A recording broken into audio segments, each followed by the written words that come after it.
Ikalabing-isang kabanata ng Wanted Caregiver.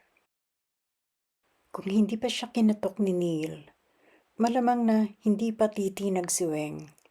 Nakaupo siya sa gilid ng kama. Tiyo na ang luha pero halatang umiyak siya. "Are you alright?" Tanong ni Neil sa nakalapat na bedroom door. Yes, I'm fine," sagot ni Weng. "No, you're not," sabi uli ni Neil. Hindi alam ni Weng ang isasagot. Maraming saglit ang lumipas bago sa wakas ay tumindig siya at lumapit sa pinto. Binuksan niya iyon pero bahagya lang niyang iniawang. Naroon pa si Neil. Minasdan siya nito ng may matapat na pag-aalala sa mga mata. "You've been crying," anito. "I was so embarrassed," sabi ni Weng. "Why?" Takang-takang tanong ni Neil. Pero hindi agad nakasagot ang dalaga. "You're so pretty," sabi uli ni Neil. Nagbaba ng tingin si Weng. "I never thought I'd say this in my lifetime, but I am saying this now," patuloy ni Neil. "I envy Jeff for having you." "I am not." Tuwid na tumingin ang dalaga kay Neil. Medyo tumaas ang boses niya. "I am not Jeff's girl." Kumunot ang noo ni Neil. Wari pilit na inaarok sa mukha ni Weng kung totoo ang sinabi niyang iyon.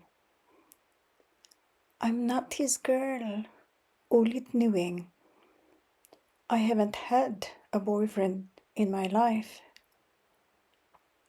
"Not even one?" tanong ni Neil.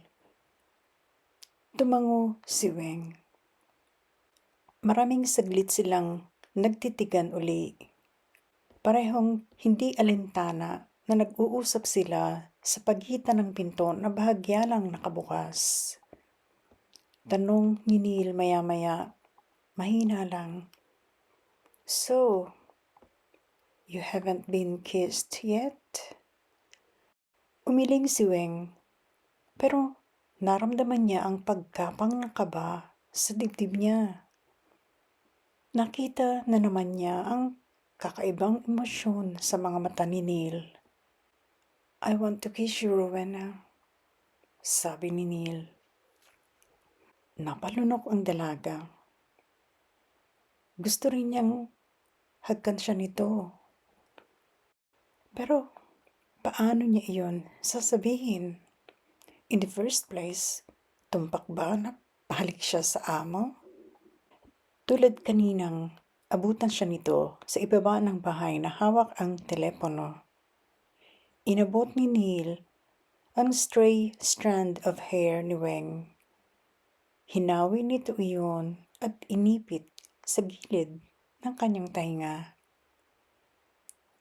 "You are not just pretty, Rowena," anito, pabulong. "You're so beautiful." Pagkahawi sa hibla ng buhok, hinawakan siya ni Neil sa kanang pisngi habang ang isa pang kamay ay inihawak nito sa pinto. Iniawang pa nito iyon saka hinawakan siya sa kaliwang balikat. Kinabig siya nito at idinampi ang bibig sa kanyang mga labi. Napapikit si Weng. Kusang bumaba ang kamay niyang nakahawak sa pinto to keep it slightly open. Bumaba rin ang kamay niyang mahigpit na nakatangan sa front flap ng suot pa ring bathrobe. Bumukas iyon, nahawi, nalantad ang hubad niyang katawan. Pero wala iyon sa isip niya. Nakatutok ang pakiramdam niya sa unang halik na iyon. And the feeling was so nice, so good. Maya-maya'y naramdaman niyang iginigiya siya ni Neil, papasok sa silid, paupo sa kama. She did not resist.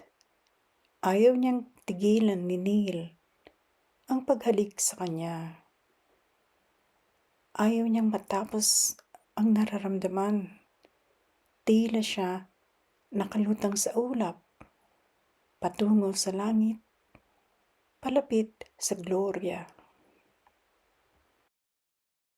What on earth is going on? Tila iisang tao na napalinga kay Noreen, sina Weng, Kim at Jason.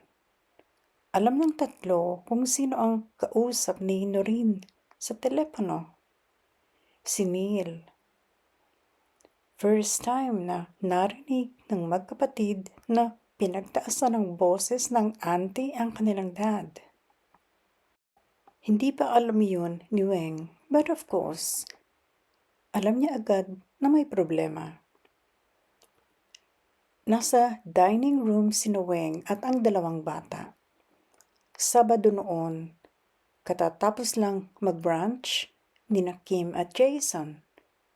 Tinutulungan ni Weng ang mga ito sa kanilang homework. Kahit may study table ang magkapatid sa kani-kanilang bedroom, mas gusto nilang mag-aral sa komedor, sa dining table. Lampas ng isang linggo, buhat nang umalis uli si Neil.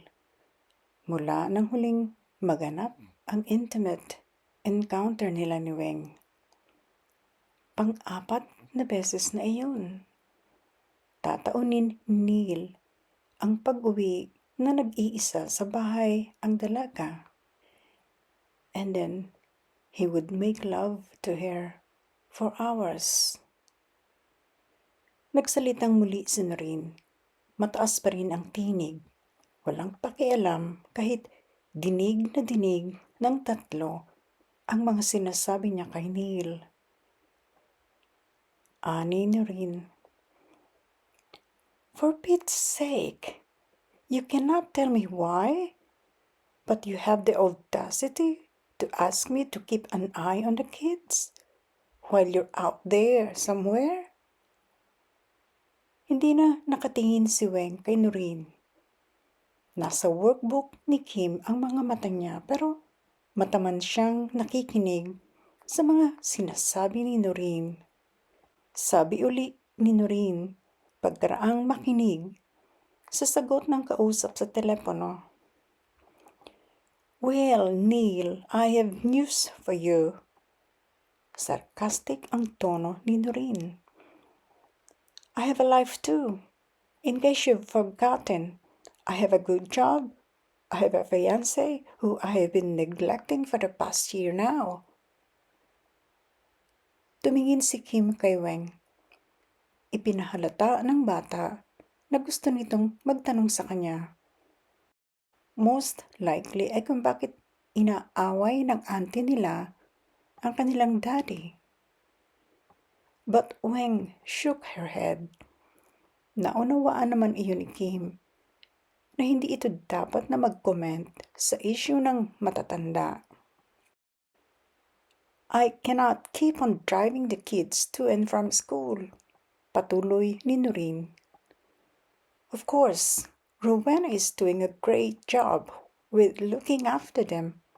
As a matter of fact, she has looked into the process of obtaining a driver's license so she could drive the kids herself to school. Bago lumipad pa Canada, si Weng ay nag-aral muna siyang mag-drive sa Pilipinas. Alam niyang importante iyon sa Western countries.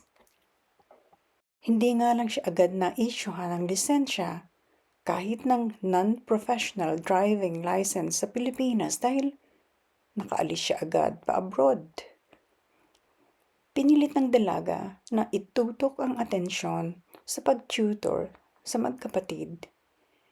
Iyon lang, so far, ang panggamot niya para mawaglit kahit paano ang iniwan sa kanya ni Neil na labis na pagkalito ng puso. Pero maya-maya lang, napatingin uli sabay-sabay sina Weng, Kim at Jason sa muling pagbulalas ni Noreen. What? Anito. Say that again, Neil, will you? You must be mad. Sinabi naman siguro uli ni Neil kung ano man iyon. And unfortunately, hindi iyon dinig ni Weng at mga bata. You're crazy, Neil Mortimer, sabi ni Noreen. You're real crazy if you do that. Kulang na lang ibagsak ni Noreen ang telepono pagkasabi niyon. At dinig din ng tatlo ang dapat sana'y pabulong nitong pagbulalas ng shit. Dumiretso sa kitchen si Noreen. Kumuha ng maiinom. Kinalma ang sarili. Pagkaraan, binalikan ang mga pamangkin sa komedor. Anito sa mga ito. Okay kids, forget that you heard me swear. That was bad and you must not say bad words.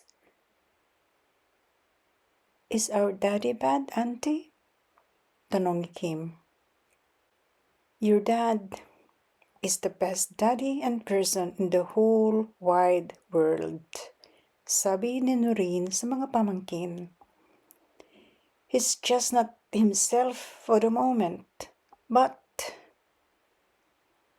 umiling ito kay Jason na magsasalita sana. Don't interrupt, please. Sorry, Auntie, sabi ni Jason. Okay, finish your homework and we're all going to the mall, sabi uli ni Noreen. Tuwang-tuwa ang dalawa sa sinabi ng tiya nila. Kapwa walang ideya sa kung anong problemang nasa mga mata nito. Pero nahalata iyon ni Weng. Gustong magsikip ng dibdib niya. Matindi ang kutob niyang may kinalaman siya sa problemang iyon. Ngunit bakit? Kaysa mapaiyak sa harap ng tatlo, mabilis na nagpaalam sandali si Weng sa mga ito. She went to the bathroom. Gusto niyang humagulgol pero ayaw niyang marinig siya ng mga kasama sa bahay. Tahimik siyang tumangis at pinilit na kalmahin ang loob. Dear heart, hindi madali ang magdala ng pabigat sa puso na mag-isa ka lang. And especially so kapag napakalayo mo, walang kaanak o kaibigan na pwedeng pagtapatan yon. Ang konsolasyon ko na lang, lahat siguro ng mga Pilipino, lalo kaming overseas workers, ay dumanas na umiyak na mag-isa dahil sa problema. Pero padating pa lang pala, dear heart, ang pinakamatindi sa lahat. Ang West Edmonton Shopping Mall ang isa sa pinakaunang itinindig na mega mall sa buong mundo. Doon sila ipinasyal ni Noreen. Pagkaraang pagmeryendahin sina Kim at Jason, pinayagan ng dalawang dalaga na maglaro ang mga ito sa playground sa loob ng mall. Pumwesto sina Weng at Noreen sa coffee shop sa promenade area. From there, tanaw nila ang magkapatid habang nakikipaglaro sa mga kapwa bata. Did you know, sabi ni Noreen kay Weng, pagkaraang humugot ng malalim na buntong hininga, why I called my brother crazy? Tumingin lang si Weng kay Noreen. I have no doubt, dugtong ni Noreen, that you and the kids heard me exclaiming he's gone mad. I was so upset with him. Hinintay ni Weng ang kasunod nitong sasabihin. Noreen looked so serious and worried. Well, buntong hininga uli. I'll tell you why I thought he's crazy. He asked me to help him put out an advertisement in the local paper. Tinitigan ni Noreen si Weng. Hindi na lang worry ang nasa lamin niya roon. Mas matindi ang pagkalito nito. Patuloy ni Noreen. Neil wants to advertise for a caregiver. What for? Tanong ni Weng. Pero feeling niya stupid siya sa pagkakatanong niyon. For Kim and Jason, sagot ni Noreen. Ganoon na lang ang pagkashock ni Weng. And, dugtong ni Noreen, he wants to employ a Filipina like you. Mahirap ilarawan ang pagkashock ni Weng sa sinabi ni Noreen na nagpapahanap ng caregiver si Neil para sa mga anak nito. At bakit Pinay na caregiver din ang gustong ipahanap ni Neil? Gusto ba nitong palitan si Weng pagkaraan ng ilang beses nilang pagsasalo sa intimate moments? Abangan.